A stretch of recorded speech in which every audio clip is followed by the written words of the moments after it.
रेणु मिश्रा पौराणिक कथा YouTube channel आप सबों का हार्दिक अभिनंदन करती है। आज की कहानी आप लोगों को सुनने में थोड़ा अटपटा लगेगा कि बांस और चंपा के पेड़ कैसे बोलते हैं, लेकिन पूरी कहानी सुनने के बाद ही आप लोगों को निचोड़ मिलेगा कि इसमें क्या आश्चर्य की बात है। एक राजा थे, उनकी 6 रानियाँ थीं। संयोगवश 6 रानियों में किन्हीं को कोई संतान नहीं हुआ था। इसके चलते राजा जो थे सो बहुत दुखी रहा करते थे और संतान के चलते ही वे बारी बारी से 6 रानी से शादी किए।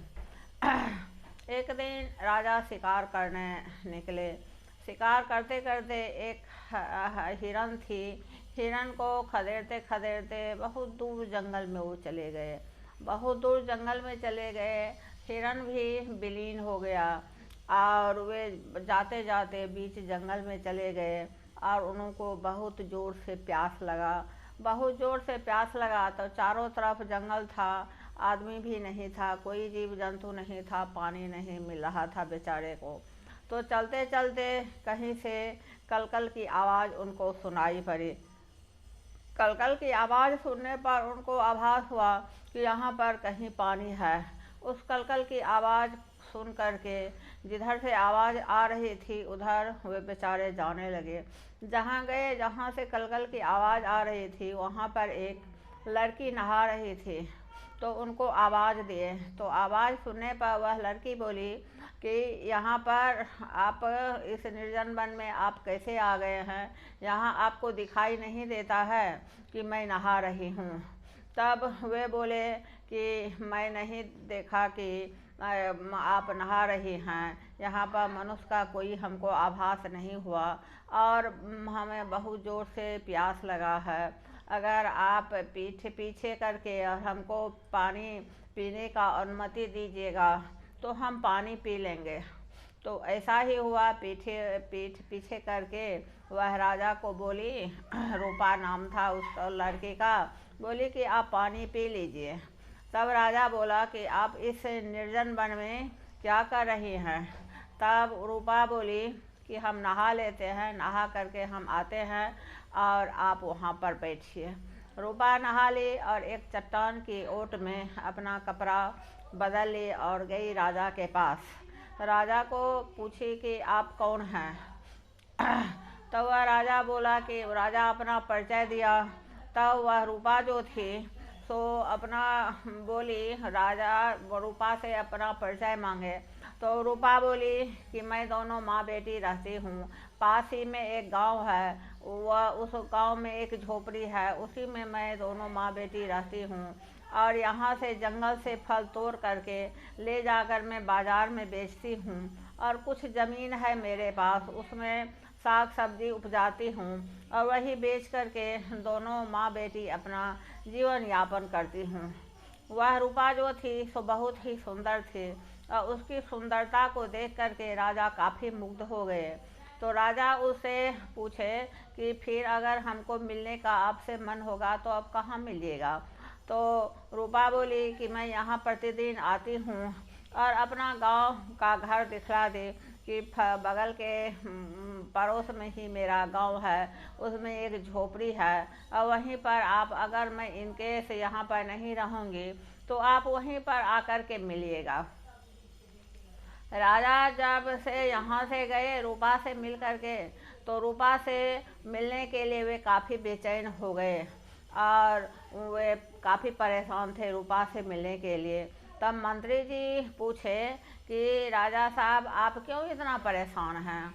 तो वे बोले कि मैं राजा से रूपा से मिलना चाहता हूँ।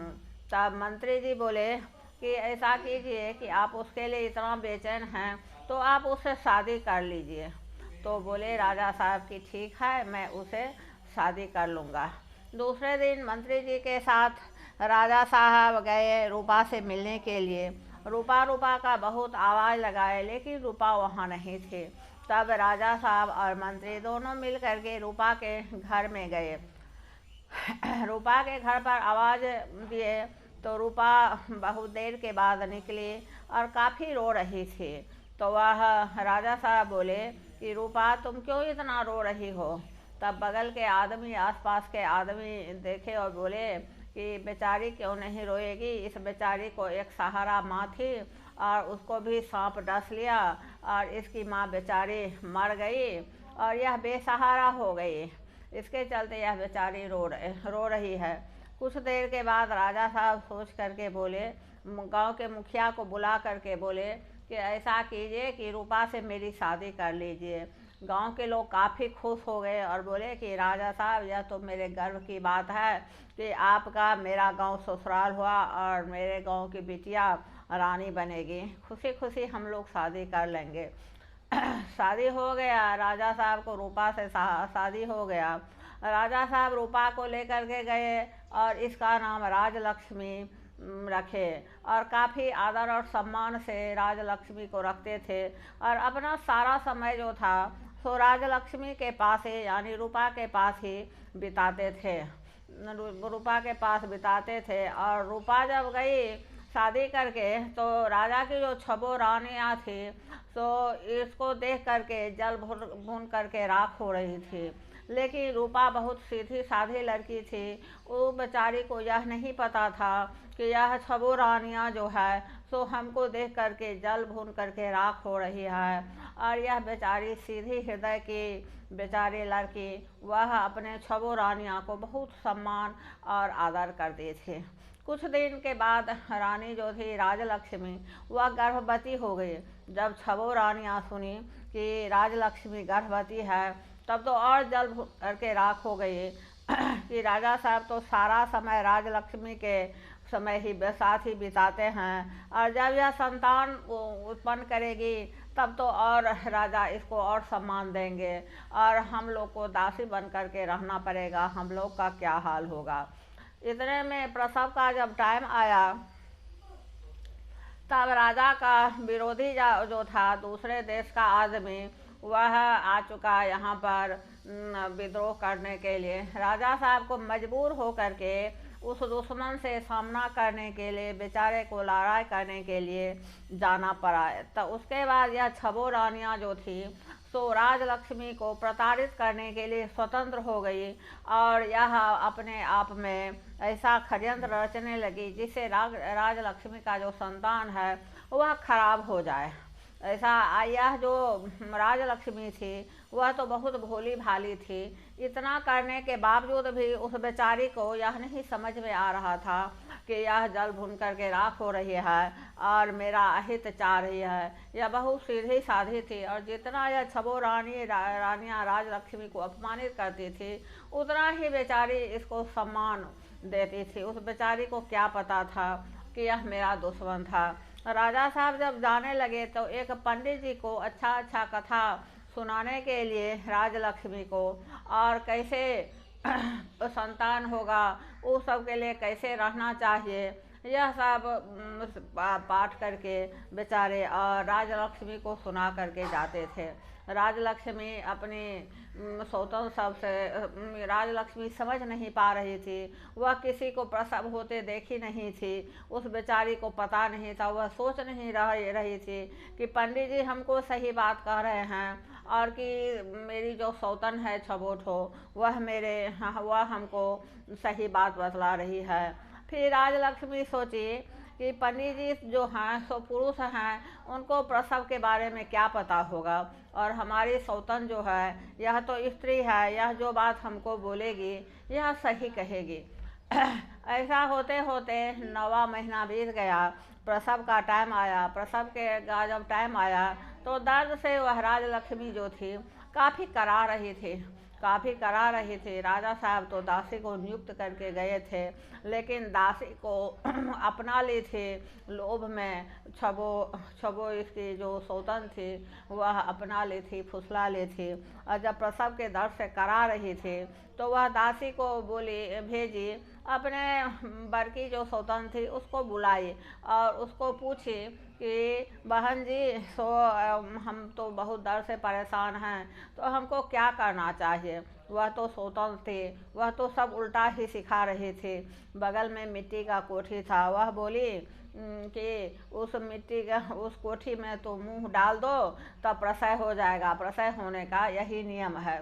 कोठी का मुंह बहुत छोटा था और वह जो थे महाराजा के बड़ी रानियां, वह सोची कि कोठी में जब यह मुंह घुसाएगी तो कोठी गिर जाएगा और ये राजलक्ष्मी भी मर जाएगी या इसका जो संतान है वह भी मर जाएगा। लेकिन ऐसा संजोग रहा कि कोठी का मुंह छोटा था, वह अपना मुंह उसमें घुसा नहीं पाई।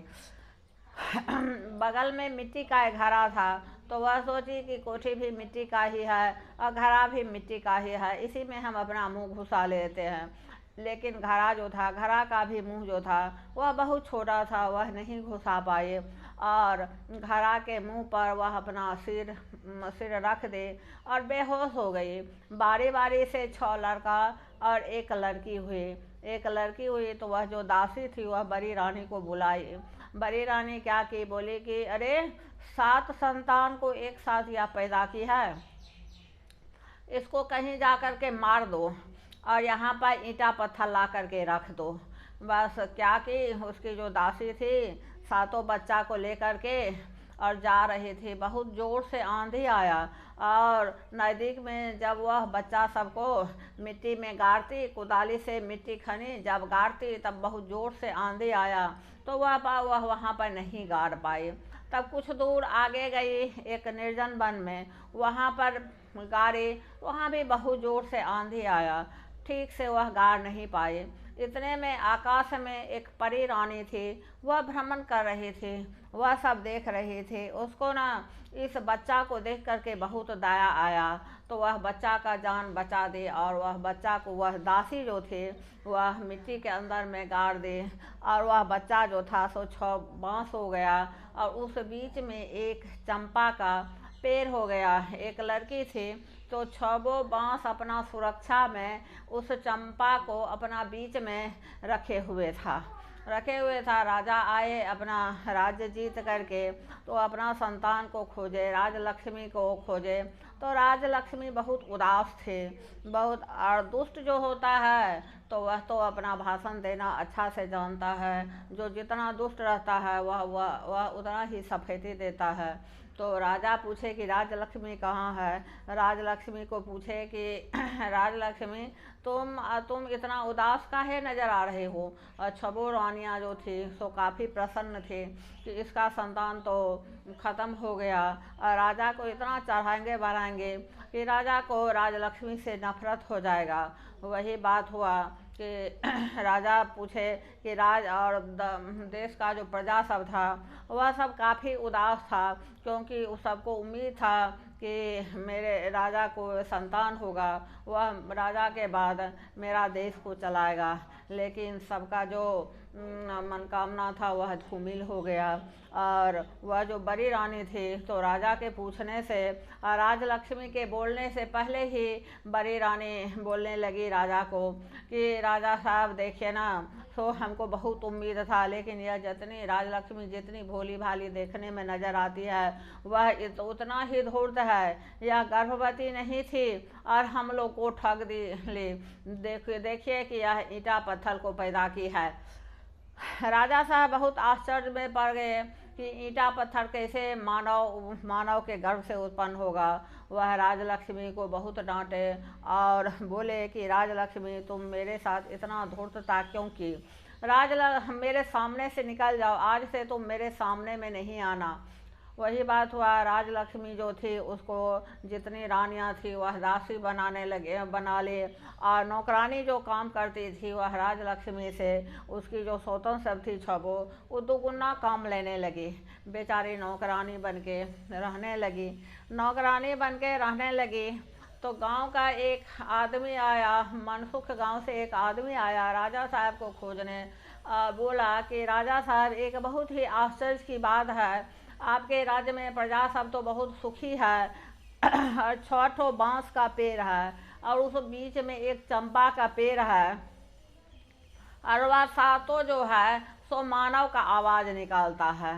राजा साहब बहुत आश्चर्यचकित हो गए कि ऐसा तो नहीं सुने थे कि बाँस और चंपा का पेड़ मानव का आवाज़ निकालेगा। तो वह मंत्री जी को बोले कि मंत्री जी जाइए देखिए कि क्या कारण है। मंत्री जी वहाँ गए और फूल चंपा का इतना सुंदर था और 6 बांस के बीच में एक चंपा का पेड़ था, और वह मंत्री जी जो थे सो जा कर के उस फूल को तोड़ना चाहे, और उस फूल चंपा से बहुत सुगंध आ रही थी। जैसे ही हाथ बढ़ाए कि चंपा का पेड़ बोलता है कि बांस भैया, सो अपने मंत्री जी आए हैं, सो क्या मैं उनको फूल तोड़ने दूं कि आकाश लग जाऊं?